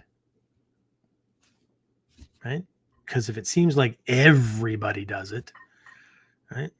And to be specific about my own pains and troubles and misgivings and, so you understand, like, my situation, it's unique. It's like, you don't understand. I mean, I get it. Okay. River Jikai also said, the more unique you think you are, the more average you actually are. Because everybody thinks they're unique. And you can't be more unique. That's just dumb. How the hell do you unique, one of a kind? How the hell do you become more one of a kind? Shit. Be the only person left alive on the planet. I don't know. Anyway, all right. James, do you have anything else to throw on? Did I forget anything? Did I those who got the virtual videos, you got those things edited up this past weekend. So the virtual for the gun seminar we just did. So they should be out to people pretty soon. Yes. Yeah. Okay. Awesome. If you did not order them and you might think you want them, send us an email and I might be nice and send you a link back. And but once we get them out, then I'm going to position them in the program offering where they're supposed to be anyway. Okay. So that's it. That's what I got. All right. I'll talk to everybody again next time on KUDEN. Get more of KUDEN Radio. Subscribe through your favorite podcasting site or join our clan of serious modern warriors at onlineninjaacademy.com.